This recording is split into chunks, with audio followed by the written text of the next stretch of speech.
আমাদের অনন্য স্টোরি সকল প্রকার পার্ট গল্প দেখতে আমাদের চ্যানেলটি সাবস্ক্রাইব করে পাশে থাকা বেল আইকনটিতে ক্লিক করে অল নোটিফিকেশন অন করে দিন। হাসি খুশি মুহূর্তটা হঠাৎই কালবৈশাখী ঝড়ের মতো এলোমেলো হয়ে গেল। আনন্দিত পরিবেশটা কেমন থমথমে গুমোট পরিস্থিতিতে পরিবর্তিত হয়ে গেল। সবার মাঝে চেয়ে গেল নীরব অশান্ত অবস্থা। এই পরিবর্তিত পরিস্থিতির সৃষ্টি হওয়ায় আজ আর ওদের বিয়েটা হলো না। জিদান সাহেব রাকিব হাসানের কাছে মাপ চেয়ে কিছুদিন সময় চাইল, তারপরই ওরা বেরিয়ে গেল। যাওয়ার আগে একবার অসহায় চোখে তাকালো বেলির দিকে। না চাইতেও মেয়েটিকে সে আবারও আঘাত দিল। এর জন্য তার প্রচুর অপরাধ বোধ হচ্ছে। আজ নিজের অসাবধানতার কারণেই এসব হলো। জানা নেই এসব সে ঠিক করতে পারবে কিনা। খুশির হাত শক্ত করে ধরে নিজেদের রুমে এলো প্রহর। সেই তখন থেকেই প্রহর একবারের জন্যও খুশির হাত ছাড়েনি, যেন হাত ছেড়ে দিলেই কেউ কেড়ে নিয়ে যাবে ওর খুশিকে। প্রহরের এই অশান্ত অবস্থা খুশির সহ্য হচ্ছে না। অন্তর কাঁদছে খুব। খুশির আপাতত অন্য সব কিছু বাদে শুধুই প্রহরের চিন্তা হচ্ছে। প্রহরের ভেতর যে কষ্টের আগুন চলছে তা বুঝতে পেরেছে বুক ফেটে যাচ্ছে খুশির। কি করে প্রহরের কষ্ট কমাবে সেই উপায় শুধু খুঁজে চলেছে সে। প্রহর খুশিকে নিয়ে বিছানার মাঝখানে বসালো। বসিয়ে দিয়ে কেমন অস্থির অস্বাভাবিক সুরে বলতে লাগলো, তুমি এখানেই বসে থাকবে, হ্যাঁ? এখানে থেকে একদম নড়বে না কিন্তু। ওই মহিলা আবার এসেছে, ও আমার সব সুখ কেড়ে নেয়। এখন আবার তোমাকে আমার কাছ থেকে কেড়ে নিতে এসছে। আমি তো হতে দেবো না, কিছুতেই হতে দেবো না। কথাগুলো বলে প্রহর উঠে দাঁড়িয়ে অস্থিরভাবে এগিয়ে রুমের সব দরজা জানালা বন্ধ করে দিয়ে পর্দা টানিয়ে দিল। প্রহরের এই অস্বাভাবিক করুণ অবস্থা দেখে খুশির চোখের পানি বাঁধ ভেঙে বেরিয়ে আসছে। খুশি মুখে হাত চেপে ধরে কান্না আটকানোর চেষ্টা করলো। এই মুহূর্তে প্রহরের সামনে কাঁদলে ও আরও পাগল হয়ে যাবে। তাই দ্রুত চোখের পানি মুছে নিজেকে স্বাভাবিক রাখার চেষ্টা করলো খুশি। সব কিছু আটকানো শেষে প্রহর আবারও দৌড়ে এলো খুশির কাছে। খুশির পাশে বসে খুশিকে বুকের মাঝে আবারও শক্ত করে নিল। না, তাতেও যেন ভয় কমছে না প্রহরের। সে এবার বালিশগুলো নিয়ে খুশির চারিদিকে ঘেরাও করে দিল।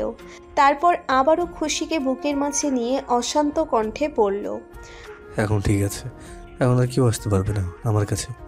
আমার খুশিকে কেউ কেড়ে নিতে পারবে না আমার কাছ থেকে, কেউ না। আমি হতেই দেবো না। খুশি প্রহরের বুক থেকে মাথা তুলে দুই হাতে প্রহরের মুখটা আগলে ধরে আবেগী কণ্ঠে বলল, প্লিজ শান্ত হও প্রহর, দেখো আমি তোমার কাছে আছি। আমাকে কেউ কেড়ে নেবে না তোমার কাছ থেকে। প্লিজ একটু সামলাও নিজেকে। না না খুশি, তুমি জানো না, উনি আমাকে সুখে দেখতে পারে না, আবার আমার সব সুখ কেড়ে নিতে এসছে। সে নিশ্চয়ই জানে তুমি আমার সব, তাই তো সে এখন তোমাকে আমার কাছ থেকে কেড়ে নেবে। খুশি খুশি, তুমি সবসময় আমার বুকের মাঝেই থাকবে, আমাকে ছেড়ে এক পাও নড়বে না। তাহলে কেউ আর তোমাকে কেড়ে নিতে পারবে না, কেউ না। খুশি বুঝতে পারছে এভাবে প্রহর শান্ত হবে না, তাই সে কিছু একটা ভেবে বলল, আচ্ছা ঠিক আছে, আমার টায়ার্ড লাগছে, আমি বরং একটু শুয়ে থাকি, কেমন? কথাটা বলে খুশি বালিশে মাথা রেখে চিত হয়ে শুয়ে পড়ল। প্রহরের দিকে হাত বাড়িয়ে বলল, তুমি আসো না আমার কাছে। খুশির আহ্বানে সাড়া দিয়ে প্রহর আস্তে করে খুশির বুকে মাথা রেখে খুশিকে চড়িয়ে শুয়ে পড়ল। খুশি দুই হাতে প্রহরের মাথাটা নিজের বুকের মাঝে পরম আবেশে আগলে নিল। প্রহরের চুলে হাত বোলাতে বোলাতে বলল, প্রহর, আমি পারছি না তোমাকে এভাবে দেখতে। আমি জানি তোমার মাঝে অনেক বড় ঝড় চলছে। তোমার ভেতরে কষ্টগুলো জমাট বেঁধে আছে, যা তোমাকে ভেতরে ভেতরে খেয়ে যাচ্ছে। আজ সেগুলো বের করে দাও প্লিজ। তুমি একটু মন খুলে কাঁদো, দেখবে তোমার ভেতরটা অনেক হালকা হয়ে যাবে। আমি তো তোমারই, তাই না? তাহলে আমাকে কি একটু তোমার কষ্টের সঙ্গী হতে দেবে না? প্লিজ প্রহর, নিজেকে আর আটকে রেখো না, ভেতরে সব বের করে দাও আজ। খুশির আবেগী কথায় প্রহরও আর নিজেকে ধরে রাখতে পারল না। এত বছরের জমানো কষ্টগুলো আজ বাঁধ ভেঙে বেরিয়ে এলো। খুশিকে শক্ত করে জড়িয়ে ধরে বুকের মাঝে মুখ চেপে শরীর কাঁপিয়ে কেঁদে উঠল প্রহর। বাঁধ ভাঙা কান্নায় ভাসিয়ে দিল খুশিকে। প্রহরের সাথে কাঁদছে খুশিও। কাঁদতে কাঁদতে প্রহর বলতে লাগলো, উনি কেন আবার এসেছে খুশি? কেন আমাদের সুখ কেড়ে নিতে এসছে আবারও? কোনো মা কি এমন হয় বলো না? ও ওনার ক্রিয়াকর্মের কথা আমার বলতেও ঘৃণা লাগে। আমাকে অন্য রুমে আটকে রেখে তিনি তার বয়ফ্রেন্ডের সাথে তারপর আমাকে ধমকি দিতেন আমি যদি বাবাকে এসব বলি তাহলে তিনি আমাকে ছেড়ে চলে যাবেন। যেন আমি তার পায়ে ধরে কত কান্নাকাটি করেছিলাম বাবাকে যেন ছেড়ে না চলে যায় সেজন্য। কিন্তু ওনার মনের পেটে সন্তানের জন্য একটু মায়া হয়নি। উনি আমার সাথে যা করেছে সেটা তবু না হয় আমি ভুলে গেলাম, কিন্তু উনি আমার বাবাকে যে কষ্ট দিয়েছে সেটা কখনো ভুলতে পারবো না। আর তার জন্য আমি তাকে কোনোদিনও ক্ষমা করবো না। আমি ছোট ছিলাম, কেঁদে কেটে নিজের কষ্ট জাহির করতাম, কিন্তু বাবা তো সেটাও পারতো না। একা একা ভেতরে ভেতরে গুমোট হয়ে থাকতো। একা রুমে বাবাকে আমি অনেকদিন লুকিয়ে কাঁদতে দেখেছি।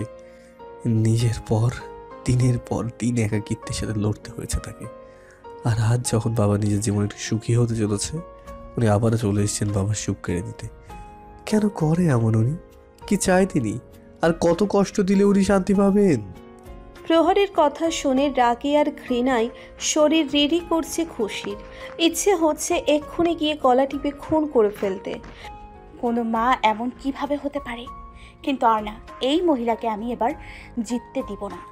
এবার উনি আমার প্রহরকে কোনো কষ্ট দিতে পারবে না, কিছুতেই না। খুশি প্রহরের মাথায় চুমু খেয়ে মাথায় হাত বুলিয়ে দিতে লাগলো। কান্না করে প্রহরের সত্যিই একটু হালকা লাগছে। সে ধীরে ধীরে খুশির বুকেই একসময় ঘুমিয়ে পড়ল। ছাড়ো আমাকে, ছেড়ে দাও। প্রহর, বাঁচাও আমাকে, দেখো নিয়ে যাচ্ছে আমাকে। পাপিয়া বেগম খুশির হাত ধরে টানতে টানতে নিয়ে যাচ্ছে। খুশি ছাড়া পাওয়ার জন্য আকুতি মিনতি করছে, তবুও পাপিয়া বেগম ছাড়ছে না। টানতে টানতে নিয়ে যাচ্ছে। প্রহর অনেক চেষ্টা করেও এগিয়ে যেতে পারছে না ওদের কাছে। মনে হচ্ছে ওর হাত পা কেউ শেকল দিয়ে বেঁধে রেখেছে। চিল্লাতে গেলে গলা দিয়ে কোনো আওয়াজও বের হচ্ছে না। প্রহরের চানটা যেন বেরিয়ে যাচ্ছে। খুশি! চোখ মেলে ঠাস করে উঠে বসল প্রহর। জোরে জোরে হাঁপাতে লাগলো। সারা শরীর ঘেমে নিয়ে গেছে। প্রহর তড়িৎ গতিতে পাশে ফিরে তাকালো। বিছানায় খুশিকে না দেখে হৃৎপিণ্ড কেঁপে উঠল প্রহরের। খুশি? খুশি কোথায়? খুশি! খুশি! প্রহর অস্থির হয়ে খুশির নাম ধরে ডাকতে লাগলো। ডাকতে ডাকতে দৌড়ে নিচে নেমে এলো প্রহর। পাগলের মতো খুশিকে খুঁজতে লাগলো। জিদান সাহেব সোফায় বসেছিলেন। প্রহরকে এভাবে অস্থির হতে দেখে তিনি চিন্তিত মুখে বললেন, কি হয়েছে প্রহর? এমন দেখাচ্ছে কেন তোকে? প্রহর অস্থির কণ্ঠে বলল, বাবা খুশি কোথায়? বলো না, আমার খুশি কোথায়? খুশি মা তো একটু আগেই বের হয়ে গেল, বললো কি যেন একটা দরকারি কাজে যাচ্ছে, একটু পরে চলে আসবে। খুশি বাসায় নেই এই কথাটাই প্রহরকে প্রাণহীন করার জন্য যথেষ্ট ছিল। প্রহর কম্পিত গলায় বলল, বাইরে গেছে মানে? কোথায় গেছে? আর তুমি ওকে কোথায় যেতে দিলে? হ্যাঁ, দিলে কেন? প্রহর দ্রুত ফোন বের করে খুশির নাম্বারে কল দিল, কিন্তু ফোন রিসিভ হলো না। কয়েকবার কল দেওয়ার পরও ধরল না। প্রহর যেন এবার পুরো পাগল হয়ে গেল। দুই হাতে মাথার চুল টেনে ধরে উন্মাদের মতো পায়চারি করে বলল, এখন আমি কি করব? কোথায় খুঁজবো খুশিকে? ওই মহিলা আমার খুশিকে কেড়ে নেবে। সব আমার দোষ। আমি কেন ঘুমোতে গেলাম? কেন কেন কেন? প্রহর রাগের সামনে টি টেবিলে সজোরে একটা লাথি মেরে দিল। প্রহরের এমন পাগলামো দেখে জিদান সাহেব ঘাবড়ে গিয়ে বলল, এত চিন্তার কিছু নেই প্রহর, খুশির কিছু হবে না। আচ্ছা, খুশি তো বাসার গাড়ি নিয়েই গেছে। এক কাজ কর, ড্রাইভারকে ফোন দিয়ে জিজ্ঞেস কর ওরা কোথায়। জিদান সাহেবের কথা মতো প্রহর ওদের ড্রাইভারকে ফোন করলো, আর ড্রাইভারকে বলা ঠিকানার উদ্দেশ্যে বেরিয়ে পড়ল প্রহর। পাপিয়া বেগমের সামনে বসে আছে খুশি। কিছুক্ষণ পূর্বেই এখানে এসে পৌঁছিয়েছে ও। পাপিয়া বেগম বলে উঠলেন, তো বলো এখানে কেন এসেছো তুমি? কি বলতে চাও? খুশি দৃঢ় কণ্ঠে বলে উঠল, দেখুন, ভনিতা করে লাভ নেই। আমি ভালো করেই জানি এসবি মানে আমার শ্বশুরের সাথে নতুন করে সংসার শুরু করার আপনার কোনো ইচ্ছেই নেই, আর না প্রহরের প্রতি কোনো মায়ার কারণে এসব করছেন।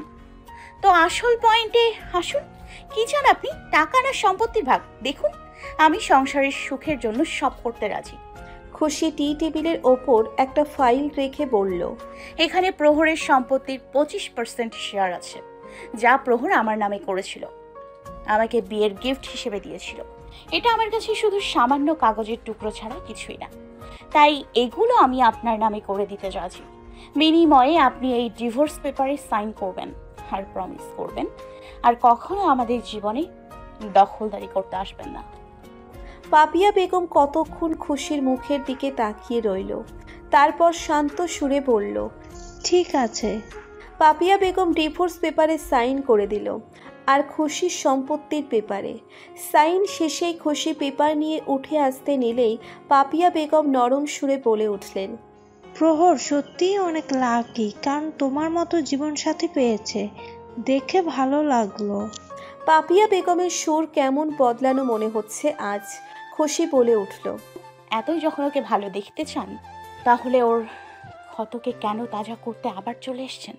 পাপিয়া বেগম অপরাধীর সুরে বলল, আমি ইচ্ছে করে এসব করিনি, আমার কাছে আর কোনো উপায় ছিল না। আমার আরেক ছেলে পলাশের ব্লাড ক্যান্সার ধরা পড়েছে, চিকিৎসার জন্য লাখ লাখ টাকা দরকার। আর আমার বর্তমান হাজব্যান্ড রাসেলের ব্যবসা লসে গেছে, ব্যাংক্রাফট হয়ে গেছি আমরা। রাসেল সেই শোকে দিনরাত মদ খেয়ে পড়ে থাকে। এসব হয়তো আমারই কর্মের ফল পাচ্ছি। তবে যাই হোক, ছেলেকে তো আর চোখের সামনে মরতে দেখতে পারি না, তাই একমাত্র এটাই উপায় ছিল। ডিভোর্সের বদলে কিছু পাওয়ার আশাই এসব করেছি। জানি এখানেও স্বার্থপরের মতোই কাজ করেছি, কিন্তু কি করব, আর কোনো উপায় ছিল না। দরজায় দাঁড়িয়ে এতক্ষণ সব কিছু শুনছিল প্রহর। খুশিকে খুঁজতে এখানে এসেছিল ও, কিন্তু দরজার কাছে আসতেই পাপিয়া বেগমের কথাগুলো শুনতে পায় সে। প্রহর এবার ভেতরে এসে তাচ্ছিল্যের সুরে বলল, আফসোস, আপনি আপনার সন্তানকে কখনো চিনতেই পারেননি। আরে একবার বলে তো দেখতেন, যত টাকা চাই দিয়ে দিতাম।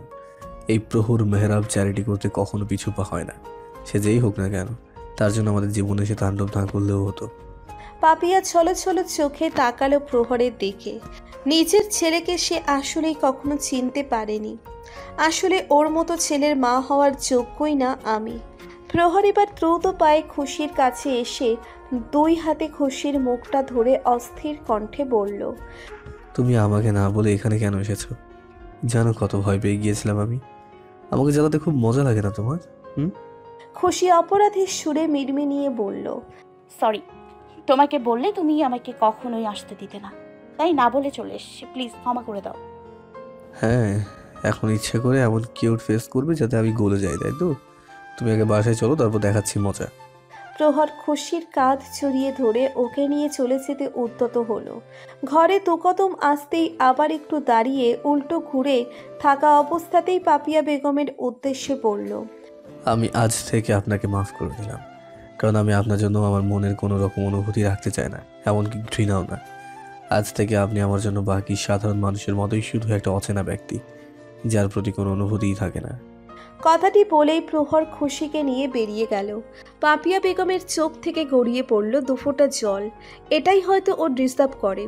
দুদিন পর ঘরোয়াভাবে সিদান সাহেব আর বেলির বিয়ে পড়ানো হয়। বিয়ের কার্যক্রম শেষে বউ নিয়ে বাসায় ফেরে সবাই। খুশির আনন্দ আর দেখে কে। নাচতে নাচতে বেহুশ হয়ে যাচ্ছে সে। প্রহর বেচারা কিছুতেই তাকে শান্ত রাখতে পারছে না। কোনো রকমে ধরে বেঁধে বাসায় নিয়ে আসলো তাকে। বাসায় এসেও সে হই হুল্লোড়। বেলিকে নিয়ে গেল সিদান সাহেবের রুমে এসে বাসর ঘর সাজানো দেখে চরম অস্বস্তিতে পড়ে গেল বেলি। সে খুশির উদ্দেশ্যে চোখ গরম করে বলল, এই পাগলি, এসব কি করেছিস? এই বয়সে কেউ বাসর করে? ওমা, বাসর করার উপর কি কোনো এজ লিমিট দেওয়া আছে নাকি? নাকি যে এত বছর পর বাসর করা যাবে না? আরে বাসর তো ফ্লিংস থেকে হয়, বিয়ে না হয় দ্বিতীয় বিয়ে। তোমার তো প্রথম বিয়ে, তাই না? বাসর নিয়ে নিশ্চয়ই কত প্ল্যানিং আছে, বলো না। মনের মধ্যে লাড্ডু ফুটছে, তাই না? বলো, আজ মধুরাত আমার ফুলসজ্জার। বেলি খুশির কান টেনে ধরে বলল, অনেক পাজি হয়ে গেছিস তুই, তাই না? প্রহর আর জিদান্তকে লাই দিয়ে একেবারে মাথায় তুলেছে। এখন আমি এসে গেছি, তোর সব বান্দরামি আমি ছুটিয়ে দেব। বা শাশুড়ি হতেই নিজের রং দেখানো শুরু করে দিলে। একবারের প্রথম দিনেই দজ্জাল শাশুড়ির রোল চালু করে দিয়েছো। তুমি তো রিনা খানকেও ছাড়িয়ে যাবে। একেই বলে ইচ্ছে করে বিপদ ডেকে আনা। হ্যাঁ, ঠিকই বলেছিস। আমি আসলে একটা দজ্জাল শাশুড়ি। এখন দেখ এই দজ্জাল শাশুড়ি তোর কি হাল করে। খুশির যথারীতি তার ওভারডোজ মেলোড্রামা শুরু করে দিল। লেকি কান্নার সুরে বলল, মারবেন না, মারবেন না আম্মা জান, ও আম্মা জান, মারবেন না আমারে।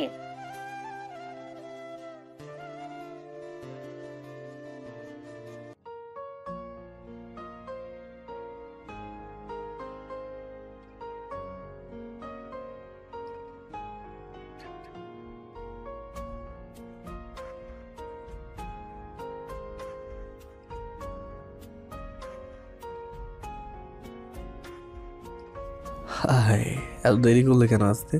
যেন কখন থেকে তোমার জন্য অপেক্ষা করছিলাম। খুশির এবার মূর্ছা যাওয়ার উপক্রম। এটা কি সত্যিই প্রহর, নাকি আবারও ও জেগে জেগে স্বপ্ন দেখছে? খুশি কোনো রকমে ঢোক গিলে বলল, প্রহর, তুমি কি উল্টো পাল্টা কিছু খেয়েছো নাকি? প্রহর খুশির কানের কাছে ঝুঁকে লো ভয়েসে বলল, খাইনি, তবে এখন খাবো তোমাকে। না, আর নিতে পারল না খুশি।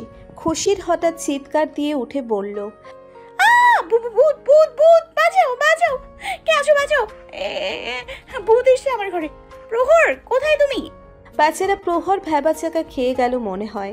তড়িঘড়ি করে খুশির মুখ চেপে ধরে বলল, আরে আরে, করছো নাকি? চিৎকার কেন করছো? পুরো মহল্লা জানাবে নাকি? আর আমাকে কোন অ্যাঙ্গেল থেকে তোমার ভূত মনে হচ্ছে? পুরো রোমান্টিক মোডে 12টা বাজিয়ে দিলে। কথাটা বলে প্রহর খুশিকে ছেড়ে সরে দাঁড়ালো। খুশি তখন বলল, তাহলে এসব কি? হঠাৎ করে এমন আউট অফ কারেন্ট চলে গেল। ভূত ভাববো না তো কি ভাববো? বিবিসি চ্যানেলে হঠাৎ এমটিভি চলে আসলে তো একটু চমকে যাবই। কি? আমি বিবিসি চ্যানেল? ওকে ফাইন, আমি তাহলে গিয়ে বরং শুয়েই পড়ি। প্রহর অভিমান করে চলে যেতে নিলেই খুশি দ্রুত প্রহরের সামনে এসে ওর গলা জড়িয়ে ধরে বলল, আচ্ছা আচ্ছা, সরি, ভুল হয়ে গেছে। এতদিন পর আমার হাজবেন্ড এত রোম্যান্টিক আন্দাজ করতে পারছি। এটা বন্ধ করো না প্লিজ, চলো না আবার শুরু করি। হ্যাঁ তো বলো, তুমি কি যেন বলছিলে? প্রহর ফট করে খুশিকে কোলে তুলে নিয়ে বলল, বলো বলি সময় শেষ, ইটস টাইম ফর অ্যাকশন। খুশি দুষ্টু হেসে বলল, হায়, আজ তো খেলা জমবে বেশ। দেখতে দেখতেই প্রহর খুশির বিবাহিত জীবনের প্রায় বছর হতে চলেছে। সবাই চলছে আপন গতিতে। প্রহর খুশি ভাসছে তাদের সুখময় ভেলায়। খুশির সবকিছু ঠিকই চলছে, শুধু একটা বিষয় ছাড়া, আর তা হলো পড়াশোনার প্যারা, যা ওর কাছে উটকো একটা ঝামেলা ছাড়া আর কিছুই না। কিন্তু এই কথা কাকে বলবে সে? এই দুঃখায়ীদের দুঃখ দেখার কেউ নেই নিষ্ঠুর দুনিয়ায়। তাই তো দুঃখের সাগরে ভাসতে ভাসতে পড়তে বসতে হয় ওকে, যেমন এখনও বসে আছে। সামনে পরীক্ষা, তাই অফিস থেকে এসেই প্রহর খুশিকে পড়ার টেবিলে বসিয়ে দিয়েছে। তার কোনো আকুতি মিনতি একটুও কর্ণপাত করেনি ওই অত্যাচারী লোকটা। ধরে পেতে বইয়ের গাদায় বসিয়ে দিয়েছে। এত ঘোর অন্যায়ের প্রতিবাদও জানাতে পারেনি খুশি। অগত্যা বইয়ের সাথে কম্প্রোমাইজ করার চেষ্টা করছে। বাংলার পাঁচের মতো মুখ বানিয়ে কলম দিয়ে মাথা চুলকাচ্ছে আর বিরক্তিকর নজরে বইয়ের দিকে তাকিয়ে আছে। প্রহর ওকে পড়তে দিয়ে ওয়াশরুমে গেছে ফ্রেশ হতে, কিন্তু খুশি পড়ার টেবিলে বোর হয়ে যাচ্ছে। খুশি ভেবে পায় না এই কালো কালো অক্ষরগুলো এত বিরক্তিকর কেন। মনে হচ্ছে সব কয়টা রাক্ষসের মতো দাঁত বের করে ওকে খেয়ে ফেলার জন্য আক্রমণ করছে। কি একটা ভয়ঙ্কর অবস্থা! এখন এদের হাত থেকে কে বাঁচাবে? একটু পরে প্রহর ওয়াশরুম থেকে বেরিয়ে এলো। শাওয়ার নিয়েছে প্রহর। তোয়ালে দিয়ে মাথা মুছতে মুছতে আয়নার সামনে গিয়ে দাঁড়ালো সে। আয়নার সামনে দাঁড়িয়ে নিজেকে একটু পরিপাটি করছে। শরীরে পারফিউম উড়াচ্ছে। খুশির এমনিতেই পড়ায় মন নেই, তার উপর প্রহরের আকর্ষণীয় মুভমেন্ট দেখে খুশির হাই হুতাশ শুরু হয়ে গেছে। টেবিলের ওপর গালে হাত ঠেকিয়ে লোলুপ দৃষ্টিতে তাকিয়ে আছে প্রহরের দিকে। হায় ইয়ার, কেউ এত হট কেমনে হতে পারে? এত হটনেস রুমে থাকলে শীতেও এসি চালানো লাগবে না। এমন হট মাল সামনে থাকলে পরে কিভাবে মন বসবে? প্রহর এবার খুশির দিকে তাকালো। খুশিকে এভাবে তাকিয়ে থাকতে দেখে বলে উঠল, তোমাকে আমি পড়তে বলেছি, তোমাকে চোখ দিয়ে গিলতে বলিনি। পরীক্ষায় ফেল করে আমার মান সম্মান ডোবাতে দেবো না, তাই পড়ায় মনোযোগ দাও। খুশি অসহায় কণ্ঠে বলল, দিস ইজ নট ফেয়ার। একদিকে পড়তে বলছো, আবার চোখের সামনে এভাবে হট সেজে ঘুরে বেড়াচ্ছ। এটা কেমন অবিচার? কে বলেছে এত হট হতে? তুমি ঠান্ডা হলে কি হতো? আমার তো ঘাম ছুটে যাচ্ছে। খুশি বই নিয়ে নিজের গায়ে বাতাস করতে লাগলো। প্রহর চোখ কুঁচকে তাকিয়ে বলল, দেখো, সব ফালতু ড্রামা করে কোনো প্রকার লাভ হবে না, তাই চুপচাপ পড়ায় মন দাও। সামনে তোমার এক্সাম, তোমার এখন বেশি বেশি করে বইয়ের প্রতি যত্নশীল হওয়া দরকার। খুশি দায়সারাভাবে বলল, কেন? বই কি বাচ্চা দেবে নাকি যে এত যত্নশীল হতে হবে? আজব। আরে বাচ্চা তো আমার হওয়া দরকার, কিন্তু তুমি সেটা হতে দিচ্ছ কই? একটা পণ নিয়ে বসে আছো। গ্রাজুয়েশন কমপ্লিট না হলে কি বাচ্চা নেওয়া অবৈধ নাকি? যত সব আজব কৃত্তিকলাপ তোমার কাছে। প্রহর একটু বিরক্তির সুরে বলল। খুশি, আবার রাগ উঠিও না, তাড়াতাড়ি পড়া কমপ্লিট করো। খুশি হঠাৎ তেতে উঠে বলল, কি আমার কথায় তোমার রাগ হচ্ছে? এখন এত অসহ্যকর হয়ে গেছে আমি। লোকে ঠিকই বলে বিয়ের কিছুদিন পর বউকে আর ভালো লাগে না। তোমারও এখন আমাকে আর ভালো লাগে না, তাই না? বলো, কোন পেতনির সাথে অ্যাফেয়ার করছো? বলো বলো বলো। খুশির এমন আজগুবি কথায় প্রহর এবার সত্যিই বিরক্ত হয়ে গেল। সে হালকা রাগী কণ্ঠে বলল, এখন কিন্তু সত্যি সত্যি আমার রাগ উঠছে খুশি। হ্যাঁ হ্যাঁ, এখন তো রাগ উঠবেই। তারপর কি মারবে আমাকে? মারো মারো। এটাও বাদ রাখবে কেন? প্রহর এবার ধমকের সুরে বলল, খুশি, কি আবল তাবল বলছো এসব? ঝগড়াটা মহিলাদের মতো পায়ে পাড়া দিয়ে ঝগড়া করছো কেন? কি কি বললে তুমি? আমি ঝগড়াটে মহিলা? খুশি হঠাৎ নেকি কান্না শুরু করে দিল। কান্না করতে করতে বিলাপ করতে লাগলো। আমাকে আর ভালোবাসো না তুমি, পচা একটা। প্রহর বেচারা ভ্যাবাচেকা খেয়ে গেল। এখানে কান্না করার মতো কি এমন অন্যায় অপরাধ করলো ও? সেটাই খুঁজে পাচ্ছে না ও। প্রহর খুশির কাছে এগিয়ে যেতে যেতে নরম সুরে বলল, আচ্ছা আচ্ছা, ওকে, সরি। আচ্ছা, কান্না বন্ধ করো। কিন্তু না, প্রহরের কথায় খুশির কান্না বাড়ল বই কমল না। সে চিৎকার করে মরা কান্না শুরু করে দিল। প্রহর কাছে আসতে নিলে ছিটকে সরে গেল খুশি। উঠে দাঁড়িয়ে কাঁদতে কাঁদতে বাইরে চলে সে। প্রহর যেন আরও থতমত খেয়ে গেল। খুশির হঠাৎ হলোটা কি কিছুই বুঝতে পারছে না সে। প্রহরও খুশির পিছে পিছে ছুটল। খুশি কাঁদতে কাঁদতে এলো জিদান সাহেবের রুমে। খুশিকে কাঁদতে দেখে জিদান সাহেব ঘাবড়ে গিয়ে খুশির কাছে এসে বলল, কি হয়েছে খুশিমা, কাঁদছো কেন? খুশি নাক টেনে টেনে ঠোঁট উল্টে বলতে লাগলো, এসবি, আপনার ছেলে আমাকে বকেছে, অনেক বকেছে। আমাকে ঝগড়াটে মহিলাও বলেছে। ও অনেক পচা হয়ে গেছে। জিদান সাহেব খুশির মাথায় হাত বুলিয়ে বলল, কি? ওর এত বড় সাহস? ওকে আজই আমি বাড়ি থেকে বের করে দিব। ততক্ষণে প্রহরও চলে আসলো ওখানে। খুশির কাছে যেতে নিলেই জিদান সাহেব সামনে বাধা হয়ে দাঁড়িয়ে রাগী মুডে বলল, ওখানেই দাঁড়া, খবরদার আমার মেয়ের কাছে আসার চেষ্টা করবি না। তোর সাহস কি করে হলো খুশিমাকে বকাঝকা করার? মনে হচ্ছে এই বয়সে তোর বাপের হাতে মায়ের খাওয়ার শখ জেগেছে। প্রহর বেচারা তবদা খেয়ে গেল। কোথাকার কথা কোথায় গিয়ে পৌঁছিয়েছে। মাথা ঘোলা হয়ে যাচ্ছে ওর। এবারে বেরিয়ে গিয়ে সে প্রহরের সাপোর্টে জিদান সাহেবের উদ্দেশ্যে বলল, আরে কোনো কিছু না জেনে ছেলেটার উপর চড়াও হচ্ছ কেন? আর এই বাদরকে আমি ভালো করেই চিনি, নিশ্চয়ই ওই কিছু করেছে। খুশি করুণ সুরে বলল, দেখেছো এসবি, এই লোকটা আপনার বউ আর আমার ফুপিকে ম্যানুপুলেট করে হাত করে নিয়েছে। এখন এর এক সংগঠন গড়ে তুলে আমাদেরকে দমিয়ে রাখবে। জিদান সাহেব সিনা টান করে দৃঢ় কণ্ঠে বলল, মোটেও না, আমাদের দমানোর সাহস কারোর মাঝেই নেই।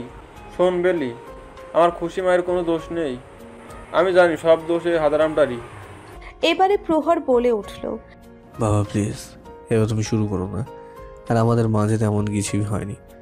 ও শুধু পড়ার হাত থেকে বাঁচার জন্য এইসব নাটক করছে, আর কিছুই না। বেলি বলে উঠল, দেখেছো, আমি বলেছিলাম না এই বদমাসটাই কিছু করেছে। ওর এই নাটক আমার চ্যান আছে।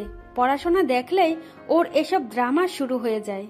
খুশি এবার আরও মরা কান্না করতে করতে বলল, হ্যাঁ, কেউ নেই আমার। আমাকে কেউ ভালোবাসে না, সবাই খালি বকে আমায়। জিদান সাহেব বলে উঠলেন, কে বলেছে ভালোবাসে না? আমি বাসি তো। এই খবরদার, আমার খুশিমাকে কেউ কিছু বলবি না, না হলে সব কয়টাকে বাড়ি থেকে বের করে দিব। প্রহর এবার একটু নরম সুরে বলল, আচ্ছা ওকে, আই এম সরি, আর বকবো না।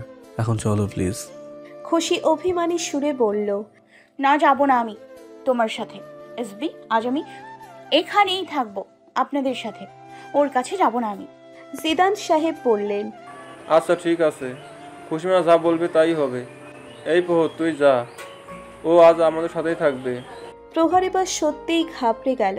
খুশিকে ছাড়া ও থাকবে কিভাবে? ওকে বুকে না নিলে তো ওর ঘুমই হবে না। প্রহর করুণ চোখে খুশির দিকে তাকিয়ে বলল, সরি বলছি তো, প্লিজ চলো না, প্রমিস, আর বকবো না তো। না। তবুও খুশির মাঝে কোনো হেলদোল হলো না। সে অভিমানে মুখ অন্যদিকে ঘুরিয়ে রাখল। প্রহর খুশির কাছে এগিয়ে যেতে চাইলে জিদান সাহেব বাধা দিয়ে বললেন, খুশি বলেছে না ও যাবে না তোর সাথে, তুই ওকে ফোর্স করছিস কেন? যা এখান থেকে, রুমে গিয়ে একা একা থাক, এটাই তোর শাস্তি, যা এখন। বেচারা প্রহরকে এক প্রকার ঠেলেই রুম থেকে বের করে দিল জিদান সাহেব। প্রহর চেয়েও কিছু করতে পারল না। খুশি শুয়ে আছে বেলির পাশে, আর জিদান সাহেব সামনের ডিভানে শুয়ে আছে। তখন অভিমান দেখিয়ে এখানে শুয়েতে পড়ল, কিন্তু এখন আর ঘুম আসছে না ওর। প্রহরের বুকের উষ্ণতা ছাড়া ভালো লাগছে না। না জানি ওর কি হয়ে গিয়েছিল তখন। আজকাল ওর কেন যেন মুড হঠাৎ সুইং হয়ে যায়। এই রাগ তো, এই হাসি, কিন্তু এখন কি করব? ভাব দেখি এখান থেকে তো গেলাম, এখন নিজের থেকেই গেলে কেমন হবে? ধুর, ভাল লাগে না। ঘুম আসছিল না দেখে বেলির ফোনটা নিয়ে একটু ঘাটাঘাটি করছিল খুশি। হঠাৎ টুন করে ফোনের মেসেজ টোন বেজে উঠল। মেসেজ ওপেন করে দেখলো প্রহরের মেসেজ। লক্ষ্মী সোনা, আমার প্লিজ চলে এসো, তোমাকে ছাড়া একটু ভালো লাগছে না। প্লিজ আমার কিউটি পাই, সুইটি পাই, দুষ্টু পরি, এসো না প্লিজ প্লিজ প্লিজ। সাথে অনেকগুলো স্যাড ইমোজি দিয়েছে। প্রহরের মেসেজ দেখে খুশির আরও খারাপ লাগছে। আহারে, আমার প্রহরটা নিশ্চয়ই কষ্ট পাচ্ছে। আমি না সত্যিই পচা, শুয়ে শুধু ওকে কষ্ট দিই। খুশির ভাবনার মাঝেই আর একটা মেসেজ এলো। এবার প্রহর নিচের একটা ছবি পাঠিয়েছে, যেখানে প্রহর এক হাতে কান ধরে আছে আর নিচে সরি লেখা। এবার তো খুশির কান্নাই চলে এলো। চোখে পানি টলমলো করছে, আর এক সেকেন্ডও থাকতে পারল না ও। আস্তে করে উঠে দাঁড়িয়ে পা টিপে টিপে দরজা খুলে বেরিয়ে এলো খুশি। বাইরে এসে দেখলো প্রহর করিডোরেই দাঁড়িয়ে আছে। খুশি আবেগপ্রবণ হয়ে দৌড়ে এসে ঝাঁপিয়ে পড়ল প্রহরের বুকে। প্রহরও আষ্টে পৃষ্ঠে জড়িয়ে নিল প্রিয়তমা স্ত্রীকে। খুশির কান্নার শব্দে প্রহর দুই হাতে খুশির মুখটা সামনে ধরে পড়ল। এই সোনা, এখনো কাঁদছো কেন? সরি রে বাবা। খুশি নাক টেনে টেনে বলল, আমি খুব পচা বউ, তোমাকে শুধু জ্বালাই আমি। আমি একটুও ভালো না। প্রহর মুচকি হেসে বলল, হ্যাঁ, তো আমাকে আমার বউ চালাবে না তো কি প্রতিবেশীর বউ চালাবে? এখন কান্না বন্ধ করো প্লিজ। তুমি জানো না আমাকে সব থেকে বেশি তোমার এই চোখের মূল্যবান মতিগুলো কষ্ট দেয়। জানি না কি হয়েছে আমার, হঠাৎ এমনি এমনি রাগ উঠে যায়, আবার এমনিতেই কান্না চলে আসে। খুশির কথায় প্রহরেরও একটু চিন্তা হচ্ছে, তবে আপাতত সেটা খুশির সামনে জাহির করল না। কপালে চুমু দিয়ে খুশিকে কোলে নিয়ে রুমের ভিতরে এলো। বেডে এসে খুশিকে বুকে জড়িয়ে শুতে নিলেই হঠাৎ খুশির নাকে তীব্র একটা গন্ধ আসলো। মনে হচ্ছে ভেতর থেকে সব উল্টে আসছে। খুশি প্রহরের থেকে ছিটকে সরে গিয়ে নাক চেপে ধরে বলল, সর সর আমার কাছ থেকে, কি বিচ্ছিরি গন্ধ আসতেছে। কি দেখেছো তুমি? প্রহর ভ্রু কুচকে নিচের টি শার্টটা শুকে নিয়ে বলল, আরে গন্ধ কিসের আসবে? আমি তো কোনো গন্ধ পাচ্ছি না। তোমার সামনে তো শাওয়ার নিলাম, আর কি মাখবো? শোবার আগে রোজ যে বডি স্প্রে নিই সেটাই নিয়ে আসি জাস্ট। খুশি উঠে বসে উকি আসার মতো করে বলল, না না, আমি নিতে পারছি না, বমি আসছে আমার। তুমি এক্ষুনি আবার শাওয়ার নিয়ে স্প্রে হয়ে আসো, না হলে আমি ঘুমোতে পারবো না তোমার সাথে। কি বলছো? এত রাতে আবার শাওয়ার নেবো? ঠিক আছে, নেওয়ার দরকার নেই, তুমি বরং গিয়ে ওই সোফায় শুয়ে থাকো, যাও। এই না না, তার চেয়ে বরং আমি শাওয়ার নিয়ে আসছি। অসহায় প্রহর খুশির অত্যাচারে এই রাতের বেলায় আবারও শাওয়ার নিল। অতপর সে খুশির কাছে আসার সুযোগ পেল। খুশিও এবার অনায়াসে প্রহরের বুকে লুকালো। খুশিকে বুকে চড়িয়ে প্রহর চিন্তা করতে লাগলো, আমার খুশিটার কি হয়েছে? কেমন যেন আজও বিহেভ করছে। আবার কোনো সমস্যা হলো না তো? সকালের ব্রেকফাস্ট টেবিলে বসে সবাই নাস্তা করছে। প্রহর খেয়াল করলো খুশি সব বাদ দিয়ে কখন থেকে শুধু নিউটেলা খেয়ে যাচ্ছে। বয়ামের ভেতর থেকে আঙ্গুল দিয়ে নিউটেলা বের করে খাচ্ছে। প্রহর বলে উঠল। খুশি, তুমি শুধু নিউট্রেলা কেন খাচ্ছ? আরও অন্য কিছু খাও। শুধু নিউট্রেলা খেলে কি পেট ভরবে? খুশির আবারও হঠাৎ রাগ উঠে গেল। সে হাতের নিউটেলার বয়ামটা ঠাস করে টেবিলের ওপর রেখে বলল, কেন এখন কি আমি নিউটেলাও খেতে পারবো না? ঠিক আছে যাও, খাবোই না কিছু, তোমরাই খাও। খুশি রাগ করে উঠল, যেতে লাগলো। প্রহর বেচারা থতমত খেয়ে গেল। ও রাগ করার মতো কি এমন বলল? এই খুশির হয়েছেটা কি? জিদান সাহেব প্রহরকে ধমক দিয়ে বললেন, এই, তুই মেয়েটাকে খেতে দিচ্ছিস না কেন রে? ওর যা ভালো লাগে খাবে, তাতে কি হয়েছে? খুশি মা, তুমি বসো, তোমার যা মন চায় তাই খাও। একটা বয়াম শেষ হলে দরকার হলে আরেকটা নিয়ে খাও, কেউ কিছু বলবে না তোমাকে। জিদান সাহেবের কথায় খুশি আবারও বসে নিউটেলা খেতে লাগলো মনের সুখে। একটা শেষ হওয়ার পর আর একটা নিয়ে খেতে লাগলো। প্রহরের কিছু বলল না। কি জানি আবার কোন কথায় ম্যাডামের রাগ হয়ে যায়। তার চেয়ে বরং চুপচাপ থাকাই শ্রেয়। আজ শুক্রবার ছুটির দিন হওয়ায় প্রহর বাসায় আছে। ব্রেকফাস্ট শেষে খুশিকে অনেক অনুরোধ করে একটু পড়তে বসিয়েছে। যদিও তার কাছে না পড়ার জন্য তালবাহানার কমতি নেই। কখনো হাত ব্যথা তো কখনো পা ব্যথা, বাহানার শেষ নেই। খুশিকে পড়তে দিয়ে ল্যাপটপে বসে কিনা কাজ করছে প্রহর। তখনই খুশি বলে উঠল, প্রহর, আমার মাথা কেমন যেন ঘুরছে। প্রহর ভাবল খুশি বরাবরের মতো নাটক করছে, তাই সে খুশির কথায় পাত্তা না দিয়ে ল্যাপটপের দিকে তাকিয়ে থেকেই বলল, খুশি, এসব টালবাহানা করে কোনো লাভ হবে না, পড়া শেষ করতে হবে। প্রহর, আমি ড্রামা খুশি কথা শেষ করতে পারল না। হঠাৎ ধূপ করে কিছু পড়ার শব্দে চমকে তাকালো প্রহর। খুশিকে ফ্লোরে পড়ে থাকতে দেখে আতকে উঠল সে। দ্রুত বেগে ছুটে এলো খুশির কাছে। দুই হাতে খুশির মাথাটা কোলে নিয়ে ভয়ার্থ কণ্ঠে পড়ল, খুশি, খুশি শোনা, কি হয়েছে তোমার? চোখ খোলো প্লিজ। আম সরি, আমি ভেবেছিলাম তুমি বোধহয় নাটক করছো। প্লিজ ওঠো না শোনা। বাবা, বাবা। প্রহর জোরে জোরে ওর বাবাকে ডাকতে লাগলো। একটু পরেই জিদান সাহেব আর বেলি দৌড়ে এলো ওখানে। খুশিকে অজ্ঞান দেখে তারাও প্রচুর ঘাবড়ে গেল। জিদান সাহেব সময় নষ্ট না করে দ্রুত ডক্টরকে ফোন দিল। বর্তমানে ডক্টর খুশিকে চেক আপ করছে। প্রহর খুশির এক হাত মুঠোয় ধরে নিয়ে বসে আছে। ভয়ে গলা শুকিয়ে আসছে প্রহরের। ওর খুশির আবার কোনো কিছু হলো না তো? সব কিছু তো ঠিকই চলছিল, আবার কোন বিপদ এলো? সবসময় আমার খুশির সাথেই কেন এমন হয়? ওর সব কষ্ট আমার কেন হয় না? ডক্টর চেক আপ শেষে গম্ভীর কণ্ঠে বলে উঠল, যা আশঙ্কা করেছিলাম তাই হয়েছে। প্রহর হৃৎপিণ্ড কেঁপে উঠল। সে কম্পিত গলায় বলল, না মানে কি হয়েছে আমার খুশির? আঙ্কেল প্লিজ বলুন না, আমার খুশির বড় কোনো সমস্যা হয়নি তো? জিদান সাহেব বললেন, হ্যাঁ রে মনির, বল না কি হলো মেয়েটার? ডক্টর বলে উঠল, হয়েছে তো অনেক বড় কিছুই। মানে কি হয়েছে ঠিক করে বল। আরে শালা, মিষ্টি খাওয়া, তুই দাদা হতে চলেছিস। She is pregnant. ডক্টরের কথায় জিদান সাহেব আর বেলি আনন্দে আত্মহারা হয়ে গেল। আর প্রহর তো কিছু সময়ের জন্য নিস্তব্ধ হয়ে গেল। আপাতত কোনো ইন্দ্রিয় সাড়া দিচ্ছে না ওর। এতক্ষণে খুশিরও জ্ঞান ফিরে এলো। জিদান সাহেব আর বেলি খুশির মাথায় হাত বুলিয়ে দোয়া আশীর্বাদ করে দিয়ে ডক্টরের সাথে বাইরে চলে গেল। খুশি প্রহরের দিকে তাকালো। প্রহর এখনো কেমন মূর্তির মতো বসে আছে। খুশি প্রহরের গালে হাত দিয়ে প্রহরকে ডাকলো। এতক্ষণে বেচারার স্তম্ভতি ফিরে এলো। খুশি ভীতু স্বরে বলল, তুমি খুশি হওনি? প্রহর টলমল চোখে তাকিয়ে বলল, খুশি? শুধু কি খুশি বললে আমার অনুভূতিটা জাস্টিফাই হবে? মানুষ যেমন অতি দুঃখে পাথর হয়ে যায়, তেমন আমি আজ অতি খুশিতে স্তম্ভিত হয়ে গেছে। আমি জানি না কিভাবে নিজের অভিব্যক্তিটা বয়ান করবো। খুশি, আজ তুমি আমাকে দুনিয়ার সব থেকে বড় আনন্দ দিয়েছ। এই অনাবিল আনন্দ যে ভাষায় প্রকাশ করার নয়। খুশির ঠোঁটে হাসির রেখা ভেসে উঠল। প্রহর খুশির কপালে চুমু দিয়ে মায়াভরা কণ্ঠে বলল, ভালোবাসি খুশি, অন্তহীন চাই তোমায়।